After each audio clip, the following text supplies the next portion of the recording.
El día anterior dimos un gran paso para situarnos en el pequeño rincón que ocupa nuestro sistema solar dentro del universo. Salimos también de los dominios de nuestra estrella para acercarnos a la estrella más cercana, a Próxima Centauri, y a otras estrellas vecinas. Igualmente dimos un salto superior para llegar hasta los dominios de nuestra galaxia y los dominios de las otras galaxias que acompañan a la nuestra. Hoy vamos a intentar entrar en los misterios del universo, pero de una manera global. Intentaremos ver, en un primer lugar, las dimensiones tan extraordinarias que tiene, es decir, poner orden a toda la materia de la que hablamos el día anterior. Y lo que procuraremos también es intentar dar una visión general de lo que ha sido la historia de nuestro universo desde que nació en el momento del Big Bang hasta el presente, y también intentando aventurar cómo será el futuro que espera a nuestro universo, a nuestro hogar. Antes de entrar a ver la historia del cosmos, vamos a intentar hacernos a la idea de las dimensiones que ocupa toda la materia que hay dentro del universo. El día anterior ya hablábamos de que nosotros estábamos en un planeta, en el planeta Tierra, que está orbitando alrededor de una estrella, que es el Sol, junto a otros planetas. El Sol y los planetas son solamente una pequeña cantidad de la materia que ocupa el sistema solar. Hablábamos también de que junto a nuestro Sol hay otras estrellas. Todas estas estrellas forman un grupo, un cúmulo de estrellas que giran todas alrededor de la galaxia, de la Vía Láctea. Todo este grupito de estrellas, un par de docenas que vemos aquí, no son más que una nimiedad de los 100.000 millones de estrellas que contiene toda nuestra galaxia, la Vía Láctea. Nuestra galaxia, a su vez, está situada en un cúmulo de galaxias, en un grupo de galaxias, la más importante de las cuales es Andrómeda. Andrómeda y la Vía Láctea serían las dos galaxias más importantes de este cúmulo. Este cúmulo, a su vez, está incluido en un superclúster que se llama Virgo. En este trozo rojizo estaría todo el grupo de galaxias de las que formamos parte. Como vemos, el universo se ensancha de una manera desorbitada. El clúster de Virgo, al que pertenecemos, está situado junto a otros clústeres y todos ellos forman un superclúster local. Estos superclústers están formando otro grupo inmenso de superclústeres que son los que componen todo el universo. Por lo tanto, nos podemos imaginar el gran volumen que tiene el universo. Ilustro con esta preciosa imagen de unas 20 galaxias que están situadas a unos cuantos millones de años luz, lo que sería el universo tan inmenso que nos rodea. Estas galaxias están situadas muy lejos de nosotros y nos podemos imaginar que en realidad todo el universo, el fondo del universo, es parecido a esta imagen. Podemos pensar, bueno, pues ya conocemos todo el universo, ya sabemos aproximadamente cuál es el volumen y no hay mucho más que saber. Falso, absolutamente falso, porque solamente conocemos un 5% de la materia que compone el universo. En el universo hay tres componentes fundamentales. La materia que conocemos, este 5%, que es minúsculo, que es de todo lo que hemos hablado anteriormente, de todas esas miles de millones de galaxias que están en el fondo del cosmos. y de otras materias que no se ven, materia, polvo cósmico, o agujeros negros, etcétera, que están escondidos en el cosmos. Todo esto estaría formado por materia ordinaria. Esta pequeña cantidad de materia es a la que tenemos acceso, porque el resto, la materia oscura, que ocuparía un 25%, es decir, muchísimo más de lo que podemos ver, esta materia oscura está formada por partículas que no sabemos qué son. Es decir, conocemos los átomos, los componentes de los átomos, protones, neutrones, etc. Pero esta materia oscura estaría formada por otras partículas. Esta materia oscura se ha demostrado que existe porque tiene una serie de efectos, sobre todo gravitatorios, que deforman haces de luz dentro del universo, de otras galaxias. Y entonces se ha demostrado que aproximadamente existe este 25%. Pero lo más curioso es el 70% del otro elemento del universo, que sería la energía oscura. Esta energía oscura ocupa la mayor parte del cosmos. No sabemos tampoco qué es, pero sí que también podemos ver sus efectos. Por eso podemos afirmar con toda seguridad que en el universo existe una gran mayoría de energía oscura, un poco de materia oscura y casi nada de materia ordinaria, este 5% del que nosotros mismos estamos formados. Entremos ya a ver cuál ha sido la evolución del universo, pero antes vamos a reparar en un concepto fundamental, que es la idea de expansión de la materia y de todo el universo. Esta idea de que todos los elementos del universo se están separando entre sí es relativamente reciente. En realidad, hasta la década de los 20 del siglo pasado, no se pudo demostrar con seguridad. Hasta entonces se pensaba que el universo era estático, es decir, que nada se movía o había leves movimientos, ¿no? Pero fue Edwin Hubble quien en 1920 aproximadamente demostró que todas las galaxias se estaban separando unas de otras. Esta idea fue absolutamente revolucionaria porque supuso la concepción, por primera vez en la historia de la humanidad, de que el universo había tenido un inicio o Big Bang. Esta idea fue desarrollada en los decenios posteriores hasta que al final se llegó a confirmar de una manera clarísima en la década de los 50 por una serie de científicos, entre ellos tal vez el más importante, uno que se llamaba George Gamow. Así, desde entonces hasta ahora, tenemos esta idea que nos ha inculcado la ciencia. El universo se está expandiendo.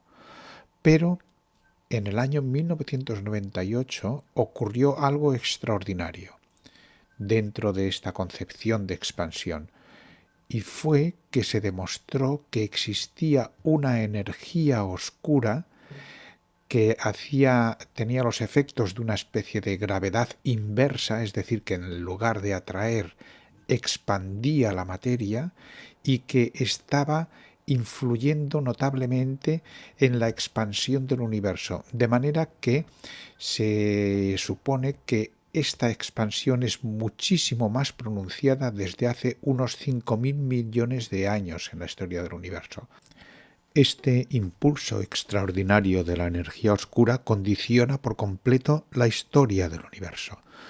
Antes se había pensado que tal vez podía colapsar en sí mismo por la gravedad y volver hacia una especie de nuevo momento de inicio a un Big Bang y después explotar de nuevo. Ahora no, ahora con los efectos de esta energía oscura se sabe con toda seguridad que el universo seguirá expandiéndose indefinidamente. Este será su futuro. En este contexto de expansión, por consiguiente, la historia del universo tiene un principio en lo que se conoce con el nombre del Big Bang y un presente que sería el momento actual en que estamos viviendo nosotros, los hombres. Desde aquel momento hasta ahora han pasado unos 13.700, 13.800 millones de años. Es importante hacernos a la idea de la dimensión tan extraordinaria de tiempo de estos 13.700 millones de años. Para entenderlo un poco mejor, imaginemos o pensemos en otras sesiones anteriores en que habíamos hablado de la edad de la Tierra, que tiene unos 4.500 millones de años. Es decir, de una manera aproximada, la Tierra ha vivido durante una tercera parte del tiempo total del universo. Se podría decir que la historia del universo es bastante aburrida, porque durante todo este largo periodo no ha ocurrido nada especial. Lo único que ha pasado es que se han ido creando estrellas, se han ido destruyendo, han ido muriendo, se han creado nuevas galaxias, etc. Todo ha sido un proceso evolutivo de destrucción y creación de nuevos elementos que había en el universo, nuevas agrupaciones. Pero lo auténticamente interesante ocurrió justamente 300.000, aproximadamente unos 300.000 años después del Big Bang. Imaginemos que este periodo de tiempo, pensemos que estos 300.000 años no es casi nada comparado con todos estos 13.700 millones de años. ¿Qué ocurrió antes de los 300.000 años? Los científicos nos han podido responder esta pregunta en parte, no gracias a imágenes tomadas con telescopios, sino mediante experimentos que han hecho con grandes instrumentos de investigación, como por ejemplo los aceleradores de partículas y otros. La imagen más primitiva que tenemos del universo, de cuando tenía exactamente 300.000 años, es esta que vemos aquí del fondo cósmico de microondas. Esta imagen fue descubierta en 1968 de una manera casual y después se ha ido perfeccionando con mediciones mucho más precisas. Esta es una imagen bastante actual. En esta imagen podemos ver el universo completo cuando empezó, justo en el momento en que empezó a emitir luz. Esto que vemos es luz de diferentes colores. Un color más anaranjado, que sería un poquito más caliente, y el otro más azulado, que sería un poquito más frío, como un universo granulado. Pero las diferencias de temperatura es de millonésimas de segundo. Miremos a la zona que miremos. Entre las zonas más anaranjadas y las zonas más azuladas habría muy poca diferencia de temperatura. Algunos científicos dicen que precisamente esta acumulación de calor nimio, fue lo que originó las primeras galaxias del universo.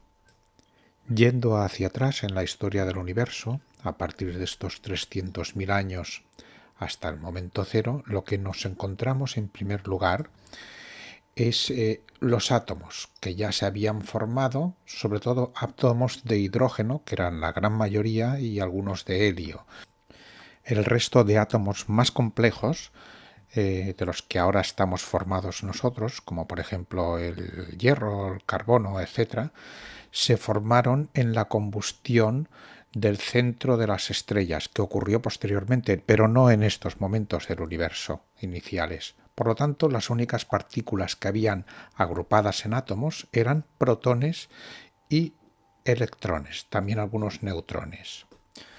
Antes de la era de los átomos, como las presiones eran tan extremas, las partículas no se podían juntar para formar átomos. Por lo tanto, estaban desperdigadas, yendo cada una a su aire.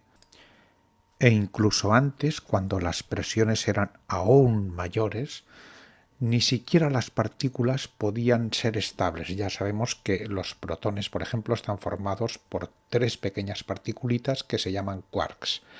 Bien, pues en aquellos primeros momentos los quarks también se piensa que vagaban cada uno por su lado. Por lo tanto, había una especie de sopa de partículas o sopa de quarks en la que todo estaba mezclado, todas aquellas partículas elementales que nosotros ahora suponemos, básicamente quarks y electrones. Pensemos que todo esto de lo que estamos hablando, de la formación de los átomos, las partículas, los quarks, esta sopa de quarks inicial, etc., todo esto estaba ocurriendo justamente millonésimas o billonésimas de segundo justo después del momento inicial del Big Bang, y que el tamaño espacial del universo en aquellos momentos tenía unas dimensiones diminutas, muy pequeñas, más pequeñas que un átomo incluso. Imaginar que el universo, desde su inicio del tamaño de un átomo hasta ahora, se ha inflado de esta manera tan descomunal, es algo que evidentemente nos cuesta muchísimo de creer. La ciencia va por esta línea realmente, pero claro, quedan enigmas impresionantes por resolver, sobre todo en el inicio del universo, el Big Bang, o lo que había justo antes del Big Bang, qué es lo que originó todo eso. Lógicamente, ese instante inicial del inicio del universo supone un enigma para el hombre, para nuestra mente, porque no podemos acceder a él a través de la ciencia. Por lo tanto, tenemos que poner en juego nuestra imaginación, y a veces nuestra imaginación nos lleva a otras propuestas que saltan o salen fuera del ámbito de lo científico. Lo mismo ocurre con la posible existencia de otros universos paralelos o parecidos al nuestro. Cada vez está más extendida la idea de que nuestro universo no es el único que existe, sino que convive con otros muchos múltiples universos que están extendidos a lo largo del todo, del infinito. Las tipologías de universos son muy distintas, tantas como variantes de teorías científicas actuales. Lo que sí que tienen todas ellas en común es que consideran que el resto de universos, sean los que propongan, están gobernados por otras leyes físicas que nosotros no podemos detectar.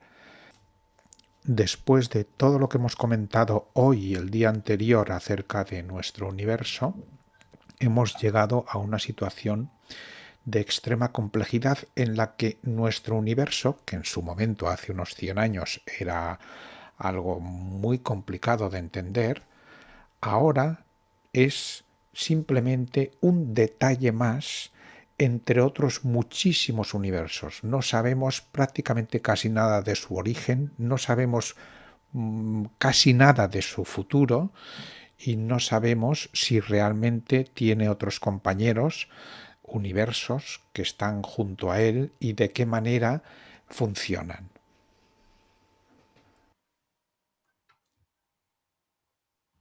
Después del enorme, el ingente ejercicio mental al que hemos sometido a nuestra mente viajando a través de toda la historia del cosmos, nos podemos preguntar que ¿para qué nos sirve esto realmente? ¿Qué utilidad tiene para el hombre conocer el universo? En primer lugar, es muy importante saber dónde estamos, saber cómo es el universo, cómo funciona, cuál será su futuro, delimita nuestra situación real. Por lo tanto, es obligado superar esta valla, este vértigo que produce esta dimensión cósmica, con valentía y sin miedo, para situarnos o intentar situarnos realmente en el universo. Porque precisamente este conocimiento o esta sensación, este conocimiento del cosmos, nos lleva a replantear de raíz todo nuestro pensamiento. No es lo mismo que reflexionemos sobre todos los enigmas que impregnan la mente del hombre desde hace miles de años desde nuestra limitada situación en la realidad que nos envuelve, que tener en cuenta todo esto que está mucho más allá de nuestra realidad. Nuestra visión del cosmos y de nosotros mismos cambia de manera radical. El próximo día continuaremos en la misma línea de salir de la realidad, pero haciendo un camino inverso, porque nos centraremos en el mundo de lo pequeño. Iremos de lo grande del universo a lo pequeño, el mundo del átomo que conocemos desde hace relativamente muy poco tiempo.